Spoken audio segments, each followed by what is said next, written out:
Thank you very much. Thank you, Chair, and the distinguished guests. My name is Tazeen Hassan, and I'm from Justice for All Canada.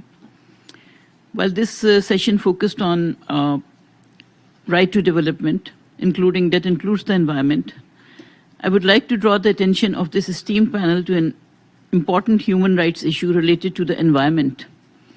The environmentally damaging aspect of the conflict and occupation is a serious human rights issue that policymakers have yet to address. An environmental catastrophe almost equivalent to genocide is affecting 10 to 40 million people in Indian-administered Kashmir and the surrounding region. The glaciers in Indian-administered Kashmir are melting at a twofold faster rate than the glaciers in the other parts of the world.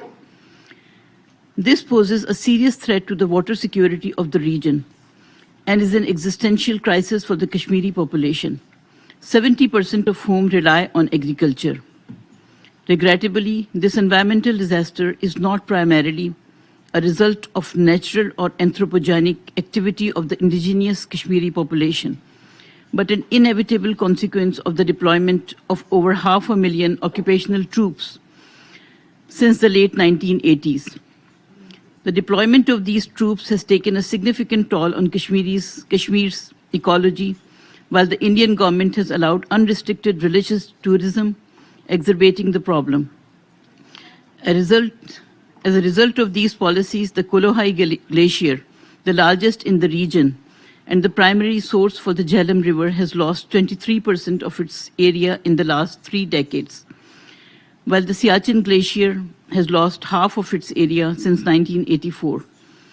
The destruction of glaciers is no less damaging than a nuclear war, despite the Kashmir region being a bone of contention among 3 nuclear neighbors.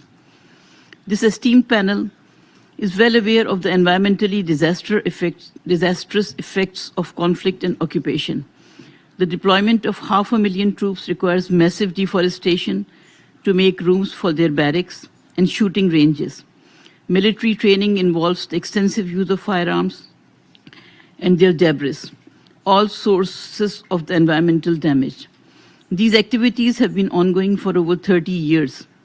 According to United Nations and reputable media organizations, the Indian Army has been involved in environmentally damaging policies such as burning shops, homes, and even entire villages as punishment for the Kashmiri people's struggle for self-determination. The Indian Army has also been involved in smuggling timber out of Kashmir. That is also environmentally damaging. Recently, after the revocation of autonomy in 2019, the Indian government has been altering the demography of the Kashmir Valley, which will directly increase anthropogenic activity. Almost 100% of commercial mining projects in the Jhelum River has been awarded to non-Kashmiris businesses from Maharashtra, Gujarat, and other areas of India. Besides the destruction of flora and fauna, the massive mining is damaging the walls of Jhelum River, which has caused flooding in the past. Floods have already caused a disaster of astronomical scale in Kashmir and Pakistan. I urge the authorities here at UNHCR and the focus thematic panel that will be discussed in April 4 tomorrow to examine the environmental side of the human rights development, conduct investigations and collect evidence to document the extent and impact of the environmental genocide in Kashmir. Thank you. Thank you for your intervention.